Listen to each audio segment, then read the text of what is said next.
Hey guys, welcome back.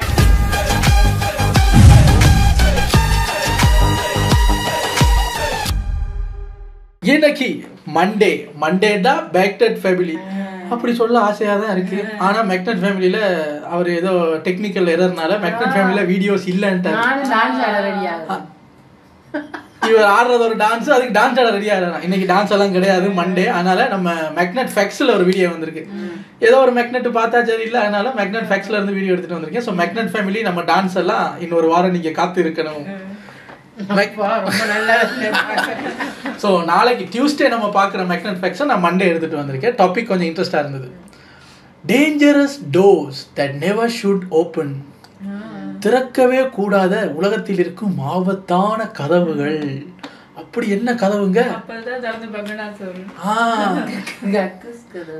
நினைச்சேன், சத்தியமா நினைச்சேன் ஆபத்தான கதவுகள் திறக்க கூடாதுன்னா இவர் சொல்றாரு கக்கிஸ் கதவு, அதுதான் ஆபத்தான கதவு, திறக்க கூடாது. இவரு அப்படி மூடி இருந்தாதான் அதை திறக்கணும்னு ஆசையா இருக்கு. ஸோ நம்ம இன்னைக்கு பார்க்க போறது dangerous doors around the world. திறக்கவே கூடாது. பாத்திரலாம் என்னென்ன எங்கெங்க இருக்குன்னு இது ஒரு ஷார்ட் 8 minutes வீடியோ உங்களுக்கு டக்குன்னு பார்த்துட்டு ரெடி. பொதுவாக கட்டடம் உருவாக்கப்பட்டுச்சுன்னா அதில் போகிறதுக்கும் வரதுக்கும் கதவுன்னு ஒன்று கண்டிப்பாக உருவாக்குறது தான் உலக வழக்கம். ஒவ்வொரு நாளும் ஏகப்பட்ட இடங்களுக்கு போய் அங்கே பல கதவுகளை திறந்து மூடிக்கிட்டு இருக்க நம்மளுக்கு தெரியாம ஏகப்பட்ட கதவுகள் இதே வேர்ல்டுல திறக்கப்படாமையும் திறக்க முடியாமையும் திறக்க கூடாதுன்னு பூட்டப்பட்டு பல ரகசியங்களை அடைச்சு வச்சிருக்கு. அப்படி வேர்ல்டு ஃபுல்லா திறக்கப்படாம இருக்க கதவுகளையும் அதை திறக்காம பூட்டி வச்சிருக்கிறதுக்கான காரணங்களையும் தான் இந்த வீடியோல பார்க்க போறோம். ஓபன் பண்ணா ஒட்டு மொத்தமா ஆப்படிக்கிற கதவுல இருந்து திறக்க முடியாம தேடிக்கிட்டே இருக்க கல்லறை வரைக்கும் ஏகப்பட்ட கதவுகளை பத்தி இந்த வீடியோல ஓபன் பண்ண போறோங்கிறதுனால வெல்கம் டு தி வீடியோ. இதுதான் உங்க திறக்க முடியாத கதவு தான் இன்ட்ரெஸ்ட்.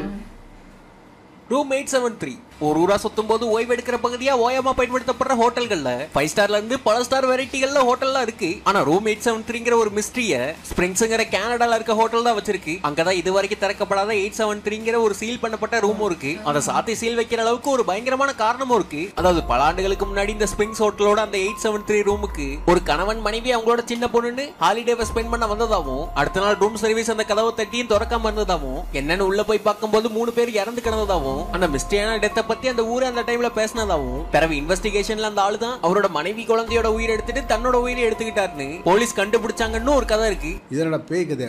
அதுக்கப்புறம் அந்த ரூம் 873 புக் பண்ணவங்களுக்கு எல்லாம் ஏதோ அழுவற சத்தம் கேக்குது, அங்கங்க ரத்த கரையை பார்க்க முடியுது, சின்ன குழந்தையோட பேய் மாதிரி எல்லாம் தெரியுதுன்னு ஏதோ அமானுஷ்யமான விஷயங்கள்லாம் அடிக்கடி நடந்ததாகவும் சொல்றாங்க. இந்த பேய் கதையை அந்த ஊர் ஃபுல்லா நம்ப 12 மணிக்கு அந்த ரூம்ல பேய் வரும்னு 11:45 வந்து பலரும் சொல்ல புக் பண்ண வந்தவங்க எல்லாம் பதறினதுனால அந்த ஸ்பிரிங்ஸ் ஹோட்டலோட மேனேஜ்மெண்ட் அந்த கதவு பல ஆண்டுகளுக்கு பூட்டி வச்சிருந்திருக்காங்க. பூட்டி வச்சு யாரும் போக கூடாதுன்னு சொல்லியும் பதற்றம் குறையலன்னு பிற்காலத்துல மொத்தமா அந்த ரூமை சீல் பண்ணிட்டாங்கன்னு. இப்ப நீங்க ஹோட்டல் ஸ்பிரிங்ஸ்க்கு போனா கூட அந்த நம்பரோட இருக்க ரூம் பார்க்க முடியாது. மொத்தமா சீல் பண்ணி செவரு மட்டும் தான் இருக்குன்னு சொல்றாங்க. அதனால திறக்கப்படாத கதவு. நான் சீல்னு நினைச்சிட்டேன், கதவு சீல் வச்சிட்டாங்க. கதவை தூக்கி அந்த ரூம் அப்படி சிமெண்ட் போட்டு மூடிட்டாங்க. அந்த சீல அப்ப இன்னும் நல்லா வாழுங்க சந்தோஷமா. இந்த ரூமுக்கு ஒரு ரூம் போட்டோம், ஸ்பிரிங்ஸ் ஆஃப் கீசா.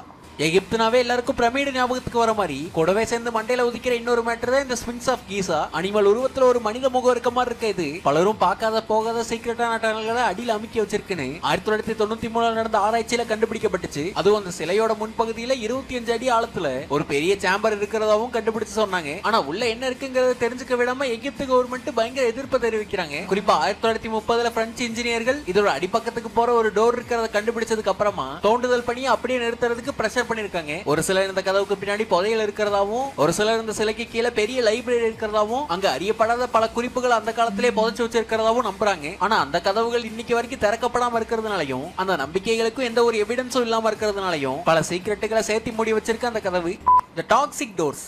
இந்த லிஸ்ட்லயே பயங்கர ஆபத்தான கதவு திறந்தாலே மண்டையை போட வைக்கிற ஒரு டோர் தான் இந்த டாக்ஸிக் டோர்னு அழைக்கப்படுற ஒன்கலோ நியூக்ளியர் வேஸ்ட் ஃபெசிலிட்டியோட கதவுகள். பேயோட கோவம் கடவுளோட சாபம்னு நம்பிக்கைகளா மட்டும் இல்லாம ஓபன் பண்ணாலே டைரக்ட் டெத் கொடுக்கிற அளவுக்கு டேஞ்சரஸான மேட்டரை உள்ள அடக்கி வச்சிருக்கு. பின்லாண்ட்ல இருக்க இந்த டனல்ல நியூக்ளியர் வேஸ்ட்களை உள்ள போட்டு வைக்கிறதுக்காக உருவாக்கிட்டு இருக்காங்க. பொதுவா கதிரியக்க கழிவுகளை கொற்ற இடங்கள்ல வேஸ்ட் தேவையான அளவுக்கு தேக்கி வச்சு ஃபில் ஆயிருச்சுன்னா இடம் மாத்திடுவாங்க. ஆனா இந்த ஒன்கலோ நியூக்ளியர் ஃபெசிலிட்டியை பொறுத்த வரைக்கும் டைரக்டா மண்ணுக்குள்ளேயே டனல்ல தோண்டி ஒட்டுமொத்தமா நியூக்ளியர் வேஸ்ட்டை போட்டு மூடி வைக்க வைக்கிறது தான் பிளானா போயிட்டு இருக்கு. ஒரு நியூக்ளியர் வேஸ்ட் அதோட பவரை இழந்து போகிறதுக்கு 1 லட்சத்துல இருந்து 10 லட்சம் வருஷம் ஆகும். அந்த 10 லட்சம் வருஷம் வரைக்கும் இந்த பங்கரும் பாதுகாப்பா இருக்கணுங்கிறதுக்காக அந்த 10 லட்சம் வருஷம் வரைக்கும் நின்னு தாங்குற அளவுக்கு இதை உறுதியா கட்டி விட்டுருக்காங்க. இப்போதைக்கு பின்லாந்துல நியூக்ளியர் வேஸ்ட் எல்லாம் நிரப்பப்பட்டு இருக்க இது ஒன்ஸ் ஃபில் ஆன உடனே ஒட்டுமொத்தமா மூடிடுவாங்க. யாரும் சென்று பார்க்க முடியாத அளவுக்கு மொத்தமா சீல் பண்ணிடுவாங்க. ஆனா பல லட்சம் ஆண்டுகளுக்கு பிறகு வர சந்ததிகள் யாராவது முன்னோர்கள் புதையில புதைச்சு வச்சிருக்காங்கன்னு ஆர்வத்துல தோண்டி திறந்தா அப்கோர்ஸ் ஆபத்துங்கிறது தான் முக்கியமான மேட்ரு. தாஜ்மஹால் பேஸ்மெண்ட் அந்த குப்பை எங்க கொட்டுறது அப்படின்னா நீங்க அந்த நியூக்ளியர் இதெல்லாம் கண்டுபிடிக்காம இருக்கு. அதை கண்டுபிடிச்சு வெப்பன்ஸ் எல்லாம் கண்டுபிடிக்கும் போது அதுல வேஸ்ட் வரும்ல. ஏதாவது அவங்க அதுக்குள்ள ஏதாவது அடுத்த ஜெனரேஷன் வந்து தோண்டும் போது ஆபத்து தானே. யோசிச்சு பாருங்க, இந்த உலகம் யோசிக்கும்ல, ஏண்டா நீங்களா கண்டுபிடிச்சு அந்த குப்பையை தோண்டி எனக்குள்ளே வச்சிருப்பீங்க. 10 லட்சம் வருஷம்னா எவ்வளவு நாளுங்க? ஒரு மனுஷனே 100 வருஷம் தான் வாழ்றான். இதுல 100, 1000, 10,000, 1 லட்சம், 10 லட்சம்னா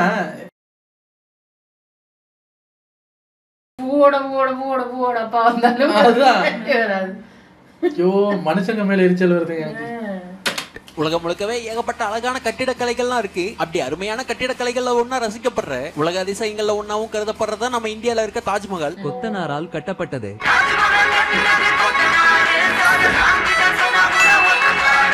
1832 மும்தாஸோட நினைவா கட்டப்பட்ட இந்த தாஜ்மஹால்ல ஆர்கிடெக்சரல் அதிசயங்களா ஏகப்பட்டது இருக்க மாதிரியே ஒரு மிகப்பெரிய மிஸ்டரியா இருக்கிறது அதோட திறக்கப்படாம இருக்க பேஸ்மெண்ட். தாஜ்மஹாலோட அடிப்பாகமா இருக்க அந்த பேஸ்மெண்ட்டுக்குள்ள போறதுக்கு ஒரு முக்கியமான கதவு இருக்கு. அது பூட்டப்பட்டு பாதுகாக்கப்பட்டு இருக்கு. பல நூறு ஆண்டுகளா பூட்டப்பட்டு சீல் பண்ணப்பட்டிருக்க இந்த கதவுக்குள்ள அப்படி என்ன இருக்குங்கிறது ஒரு மிகப்பெரிய மிஸ்டரியாவே இருந்தது. உள்ள அது இருக்கு இது இருக்குன்னு ஏகப்பட்ட வதந்திகள் கிளம்ப 2022 ஆர்கியாலஜிக்கல் சர்வே ஆஃப் இந்தியா அந்த பேஸ்மெண்ட்டுக்குள்ள புதுப்பிக்கிற வேலை நடந்தப்ப எடுத்த போட்டோக்களை வெளியிட்டாங்க. அதுல தெளிவானது உள்ள இருக்கிறது வெறும் ரூம் தானே. ஆனா இன்னைக்கு வரைக்கும் கவர்மெண்ட்டை தவிர பொதுமக்கள் யாரும் போய் பார்க்க முடியாத அளவுக்கு பயங்கர சீக்கிரட்டா சீல் பண்ணி வச்சிருக்க செக்யூர்டான டோரா இருக்காது.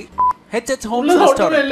நீங்க ஒரு த்ரில்லிங்கான ட்விஸ்ட் இருக்க படங்கள்லாம் பார்த்திருக்கலாம். பொதுவா சைக்கோ கில்லர்ஸ், சீரியல் கில்லர்ஸ் பத்தி எடுக்கிற படம்லாம் அந்த மாதிரி தான் இருக்கும். காரணம் இல்லாம போற வரவன்லாம் போட்டு தள்ளுறவன தான் சைக்கோ கில்லர்னு சொல்லுவாங்கிறது உலக அறிந்த உண்மைதான். ஆனா அதிர வைக்கிற விஷயம் என்னன்னா அந்த மாதிரி கில்லர்கள்லாம் படத்துல மட்டும் இல்லாம நெஜத்திலே இருக்காங்கிறது தான். அப்படி ஒரு சீரியல் கில்லரா சுத்திக்கிட்டு இருந்த ஆள் தான் HH Holmesங்கிற இவரு. அமெரிக்காவை சேர்ந்த சீரியல் கில்லர். அதுவும் அமெரிக்காலேயே ஃபர்ஸ்ட் சீரியல் கில்லர் இருந்தால் தான் சொல்றாங்க. தனக்கு சொந்தமா இருந்த ஹோட்டல்ல 200 பேருக்கு மேல மக்களை இவன் கொலை பண்ணதாவும் சொல்றாங்க. அதுவும் அந்த ஆளோட கொடூரமான பிளான்களுக்கு ஏத்த மாதிரியே அந்த ஹோட்டலையும் வடிவமைச்சு வச்சிருந்திருக்காப்ல. எக்ஸாம்பிளா 100 ரெஸ்ட் ரூம்களுக்கு மேல அங்க இருந்திருக்கு. கத்துனா கூட பக்கத்துல சத்தம் கேட்காத அளவுக்கு சவுண்ட் ப்ரூஃப் பண்ணப்பட்ட ரூம்கள்லாம் இருந்திருக்கு. அது போக உள்ள போறவங்க மாட்டிக்கிற மாதிரியான டிராப் டோர், உயிரோட ஒரு ஆளை எரிக்கிறதுக்கான அறைகள்லாம் கூட அங்க இருந்திருக்கு. அந்த ஹோட்டலுக்கு வந்த கெஸ்ட் எம்ப்ளாயிஸ்னு எல்லாரையும் பலி கொடுத்துட்டு இருக்க அந்த இடத்துல வச்சு தடையும் இல்லாம ஆசிட்ல முக்கி அழிக்கிறது, எலும்புகளை மெடிக்கல் ஸ்கூலுக்கு கொண்டு போய் விக்கிறதுன்னு கொடூரமான சீரியல் கில்லரா அந்த காலத்துல பல பேர் காணாம போனதுக்கு காரணமா இருந்திருக்க அந்த ஆளு. அந்த ஆளோட கொலைகளமா பயன்படுத்தப்பட்டு வந்து அந்த ஹோட்டலை அவனை கைது பண்ணதுக்கு அப்புறம் பல ஆண்டுகளுக்கு சீல் பண்ணி வச்சிருந்தாங்க. பொதுமக்கள் யாரும் போய் பார்க்க கூடாத அளவுக்கு பூட்டி வச்சிருந்திருக்காங்க. பிறகு 1938 தான் அதை மொத்தமா இடிச்சு அந்த ஹோட்டல் இருந்ததுக்கான தடமே இல்லாம பண்ணிட்டாங்க. டோம் ஆஃப் ஷின்சிங்வோ. ஏங்க மெடிக்கல் ஸ்கூல் அத காசு கொடுத்து வாங்குதா? தெரிஞ்சு பண்றாங்களா தெரியாம பண்றாங்களா? இவருக்கு எங்க இருந்து வந்தது பின்னாடி அந்த கேள்வி வரந்தானே. தெரிஞ்சுதான் பண்றாங்க போல. அடப்பாவி. யோசிச்சு பாருங்க, அவர் ஒரு ஃபோட்டோ இப்படி காட்டுறாருல, இது இருந்தது இப்போ அது வேறையா இருக்கு, அதெல்லாம் இல்லைன்னு.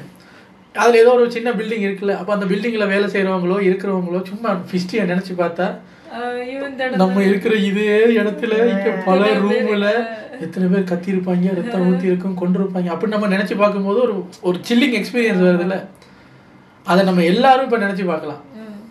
நீங்கள் இப்போ உட்காந்து இப்போ இந்த வீடியோ உட்காந்து பார்க்குறீங்கல்ல, நம்ம இந்த வீடியோ உட்காந்து செய்கிறோம்ல, இந்த இடத்துல ஒரு 500 வருஷத்துக்கு முன்னாடி என்ன இருந்துச்சு, என்ன நடந்துச்சுன்னு யோசிச்சு பார்த்தா ஆச்சரியமா இருக்கு நமக்கு. யாவர நலம் படத்துல வர்ற மாதிரி இப்ப யோசிச்சு பாருங்களேன். ஒரு 10,000 வருஷம், ஒரு 10,000 வருஷத்துக்கு முன்னாடி இப்ப நான் உட்காந்துருக்கிற இந்த இடம் அப்படியே பார்த்தா கீழே தரையை பார்த்தோம்னா அந்த தரையில ஒரு சிங்கம் புலியெல்லாம் நடந்துகிட்டு இருக்குமா, மிருகங்கள் வாழ்ற இடமா.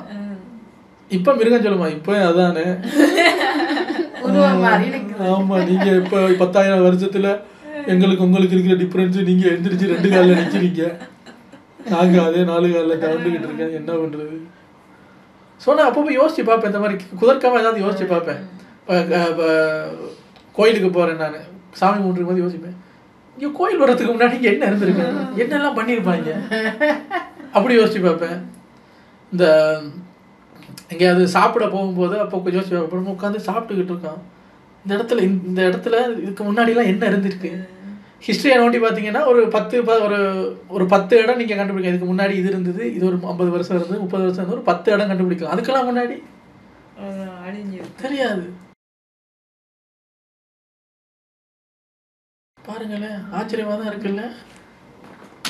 பொதுவா வரலாற்று அரசர்களோட கல்லறைகள்லாம் பயங்கர பிரம்மாண்டமா கட்டி வச்சிருப்பாங்க. உதாரணமா எகிப்து பிரமிட் எல்லாம் சொல்லலாம். ஆனா சைனாவை சேர்ந்த ஷின்ஷி ஹுவாங்கிற அரசரோட கல்லறை படுபயங்கரமா இருந்தது கண்டுபிடிக்கும் போது. சரியா 1979 சென்ட்ரல் சைனாவோட ஒரு முக்கியமான பகுதியில கிணறு வெட்டணுங்கிறதுக்காக சில விவசாயிகள் பள்ளம் தோண்டும் போது ஒரு சிலையோட தலைப்பகுதி மாதிரி ஏதோ தென்பட்டு இருக்கு. பிறகு ஆச்சரியப்பட்டவங்க கவர்மெண்ட் கிட்ட தெரிவிக்க அதிகாரிகள் தோண்டி பார்க்கும் போது அதிர்ச்சியா இருக்காங்க. அடுத்தடுத்து கிடைச்ச சிலையில அங்க 1-2 இல்லாம 2000க்கு மேல வாரியர்களோட சிலைகள் வரிசையா கிடைச்சுக்கிட்டே இருந்திருக்கு. தோண்ட இந்த சிலைகள்லாம் 2000 வருஷத்துக்கு முன்னாடி இருந்த பழமையானதுன்னு கண்டுபிடிச்சு அப்ப சீன பேரரசோட மன்னரா இருந்த ஷின்ஷி ஹுவாங்கோட படை வீரர்களை தான் சிலையை செஞ்சு வச்சிருக்காங்கன்னு கண்டுபிடிச்சாங்க. ஆச்சரியம் என்னன்னா இன்னைக்கு வரைக்கும் தோண்ட அங்க பல சிலைகள் கிடைச்சுக்கிட்டே இருக்கு. அது ஒவ்வொன்றும் வித்தியாசமான முகத்தோட்டத்தோட இருக்கு. களிமண் சிலைகளாவும் இருக்கு. அந்த காலத்துல வேலை இல்லாத மன்னா இருந்திருப்பாரு போல இத்தனை சிலைகளை செஞ்சு வச்சிருக்காருன்னு பார்க்கும்போது ஆக்சுவலா அந்த கால சைன வழக்கப்படி இறந்து போன மன்னருக்கு காவலா பல சிலைகளை செஞ்சு வைக்கிறது வழக்கமா இருந்திருக்கு. அந்த வகையில அரசர் ஷின்ஷி ஹுவாங்கோட கல்லறைக்காக தான் இத்தனை சிலைகள் இங்க காவலுக்கு நிக்குதுன்னு பழங்கால குறிப்புகளை வச்சு கண்டுபிடிச்சாங்க. ஆனா 2000க்கு மேல போர் வீரர்களோட சிலை இருக்கு அந்த இடத்துல. அரசரோட உருவ சிலை மட்டும் இல்ல. அது மட்டும் இல்லாம இந்த சிலைகளை கண்டுபிடிக்கிற வேலையில ஈடுபட்ட எல்லாருக்கும் மெர்க்குரி பாய்சனிங் ஏற்பட்டு ஹாஸ்பிட்டல் அனுமதிக்க வேண்டிய நிலைமைக்கு போயிருக்காங்க. காரணம் பழங்கால சீனால அந்த பாதரசம் சாகாவரம் தரும் நம்பினதுனால அந்த கல்லறையை உருவாக்கும் போதே பாதரசம் பயன்படுத்தப்பட்டிருக்குங்கிறதையும் தெரிஞ்சுக்கிறாங்க. சரி, செக்யூரிட்டி டோர் பத்தி சொல்ல. இன்னும் பழங்கால குறிப்புகள் படி அரசரோட கல்லறையோடைய பல பொக்கிஷங்களையும் புதைச்சு வச்சிருப்பாங்கிறதுனால அரசரோட அந்த கல்லறை கதவு மட்டும் இன்னைக்கு வரைக்கும் ஆராய்ச்சியாளர்களால கண்டுபிடிக்க முடியலங்க. அங்கதான் இருக்கு. ஆனா எங்க இருக்குன்னு தெரியாத அளவுக்கு இன்னைக்கும் தேடிக்கிட்டு இருக்க மாதிரி அந்த குயின்ஷி ஹுவாங்கோட கல்லறை கதவுகள் யாருக்கும் தெரியாத இடத்துல மறைக்கப்பட்டிருக்கு. The temple secret எப்படி இருக்குன்னா அங்கதான் இருக்கு, ஆனா எங்க இருக்குன்னு தெரியலன்னு போது ஒரு டெம்ப்ட் வரும் பாருங்க. ஐயோ இதை கண்டுபிடிக்காம இன்னைக்கு வீட்டுக்கு போக மாட்டேன், சோற திங்க மாட்டேன். எனக்கு ஒரு டவுட்டு, அந்த காலத்துல பாதரசம் சாகாவரம் தரும்னா இப்ப ஏன் எல்லாம் ஆஸ்பத்திரியில படுத்திருக்கீங்க?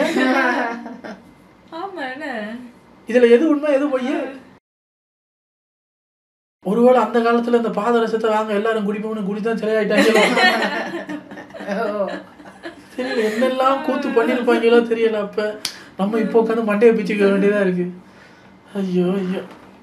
பழங்காலத்து கோயில்கள் பல நாடுகள்ல இருந்தாலும் இந்தியால ஏகப்பட்டது இருக்கு. அப்படி ரொம்பவே ஃபேமஸான புகழ்பெற்ற கோயில்ல ஒண்ணுதான் பத்மநாப சுவாமி டெம்பிள். நம்ம கேரளால தான் இருக்கு. அதுவும் அந்த கோயிலோட கர்ப்பகிரகம்லாம் கோல்டன் பிளேட்டிங்கால செய்யப்பட்டதெல்லாம் ஹைலைட். ஆனா இந்த கோயிலை பத்தி இந்தியாவே திரும்பி பார்த்த ஒரு விஷயம் தான் அந்த கோயில்ல இருந்த ரகசியமான 6 அறைகள். குறிப்பா 2011 காலகட்டம் வரைக்கும் அதுக்குள்ள என்ன இருந்ததுன்னு யாருக்குமே தெரியாது. பல செஞ்சுரிகளா யார் பார்வையும் படாத அளவுக்கு பூட்டி வைக்கப்பட்டிருந்தது. பிறகு 2011 அந்த சீக்ரெட் டோர்ஸ் ஓபன் பண்ணணும்னு கவர்மெண்டோட பர்மிஷன் கிடைச்சதுக்கு அப்புறம் தான் அந்த ரகசிய அறைகள்ல 5 ஓபன் பண்ணாங்க. அதுல அல்லல்ல குறையாத தங்கங்களும் சிலைகளும் கிடைச்சதுங்கிறதெல்லாம் நீங்க நியூஸ்லயே பார்த்திருக்கலாம். அந்த டைம்ல வெளியெடுக்கப்பட்டு கவர்மெண்ட்டே ஆடி போக வச்ச சம்பவம் அது. ஆனா அதே கோயில்ல இருக்க அந்த 6வது கதவு வால்ட் பீனு கூப்பிடப்படுற அந்த ரகசிய கதவு மட்டும் இன்னைக்கு வரைக்கும் யாராலையுமே திறக்கப்படாத ஒண்ணா இருக்கு. முறையான பூஜை சடங்குகள்லாம் இல்லாம அந்த கதவு திறக்கிறது பெரிய அழிவை கொண்டு வரும்னு அங்க இருக்க மக்கள் எல்லாம் நம்புறாங்க. கவர்மெண்ட்டுமே அந்த கதவு திறக்கிறத பத்தி அந்த கோயில் நிர்வாகமே முடிவு பண்ணுவாங்கன்னு விட்டாங்க. பெருவாரியான மக்கள் அது ஓபன் பண்ண ஆபத்து நடக்கும் நம்புறதுனால இன்னைக்கு வரைக்கும் திறக்கப்படாத ஒரு ரகசிய கதவாவே அது இருந்துகிட்டு இருக்கு.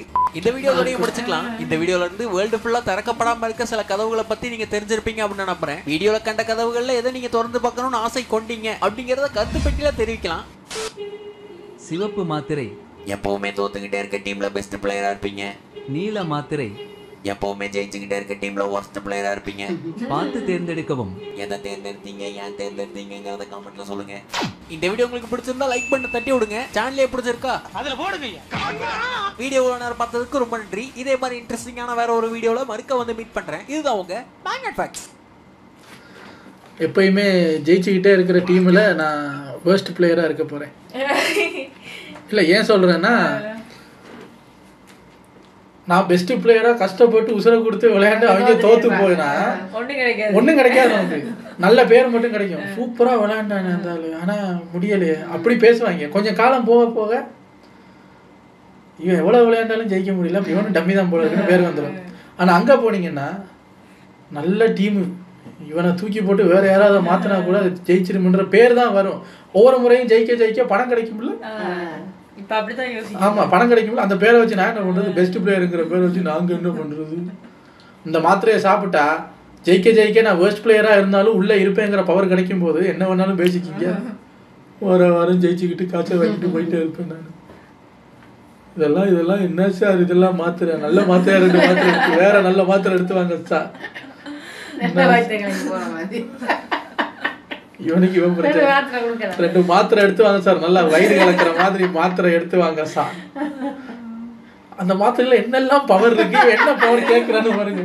அதெல்லாம் இருக்கட்டும், வயிற்ற கலக்கி போற மாதிரி மாத்திரை இருக்கா, என்ன கலரா இருந்தாலும் பரவாயில்ல, பர்பிள் கலரா இருந்தாலும் கொடுங்க சார். சாய் இவனுங்களை வச்சுக்கிட்டு கண்ணு கரையில இருந்தாலும் பரவாயில்ல, கண்ணை கரையில குளிசையா இருக்கும் மாத்திரையா இருந்தாலும் கொடுங்க சார், விழிக்கிடுவான். கலர் முக்கியம் இல்ல சார், கலக்கிறதா சார் முக்கியம். இவங்க 2 பேரையும் வச்சுக்கிட்டு நான் என் கனவு எல்லாம் யோசிச்சு பார்ப்பேன், எவ்வளவு பெரிய கனவெல்லாம் வச்சிருக்கோம். இவங்க என்னடா வயிற்ற கலக்கிற மாத்திரை கேட்டுக்கிட்டு இருக்காங்களே, இவங்களை வச்சுக்கிட்டு எப்படி அந்த கோட்டையில ஏறுறது இப்ப யோசிக்கிறேன். நான் பயமா இருக்கு எனக்கு. இல்ல ஏறுற நேரம் புத்தி மாறும், நல்ல புத்தி வரும். இப்போ ஒரு 5 வருஷமா ஏறி சறுக்கிட்டு இருக்கேன், புத்தி வரவே இல்லையே. ஏறுறதுக்கு வாய்ப்பு வரும், ஏறுவோம், நம்மளே சறுக்கிடுவோம். அப்பயே மருந்து வயிற்று கலக்கிற மாத்திரையை குடிச்சா அதான் ஒரு பவர் கிடைக்கும், ஒரு மாத்திரை கிடைக்கும்னு வைங்களேன், ஒரு பெரிய சூப்பர் மாத்திரை ஒன்று கிடைக்கும். அந்த மாத்திரை எடுத்துட்டு ஏறுறோம், அந்த நம்ம அந்த நம்மளோட அந்த இலக்கு வந்து பக்கத்துல வந்துருச்சு. ஐயா இலக்கு பக்கத்துல வந்துருச்சு, இன்னொன்னு எல்லாரும் பிடிக்கிறத விட்டு கை தட்டுவாங்க, கீழே விட்டுருவாங்க எல்லாரும். இந்த முறை வந்தா விட்டுறதா இல்ல, அந்த முறை ஒரு மாத்திரைக்கு தான் வெயிட் பண்ணிக்கிட்டு இருக்கேன். அந்த மாத்திரை மட்டும் வரட்டும். ஐயா விட மாட்டேன், இவங்களையும் நான் இப்ப பார்க்க மாட்டேன். அதான் அவன் சொல்ல வந்தேன். அந்த பிரபுதேவன் பாண்டியராஜனும் ஏறும்போது பாண்டியராஜன் பிரபுதேவன் காலில் தூக்குவார்ல, 2 காலையும் நீட்டுவேன், ஆளுக்கு ஒரு காலை பிடிச்சிக்கிங்க. அதான் என்கிட்ட பேச்சு மட்டும் கொடுக்காதீங்க, நீங்க என் பேசி மூல செலவு பண்ணிடுவீங்க. அதனால நம்ம இலக்குக்கு போற வரைக்கும் நீங்க 2 பேரும் மௌன விரதத்துல வாங்கன்னு சொல்லி தூக்கிட்டு போயிரு. அப்படி இருக்கு நிலவரம் கலவரம். நைஸ். உங்களை அடுத்த வீடியோ வந்து சந்திக்கிறேன். Take care. பை.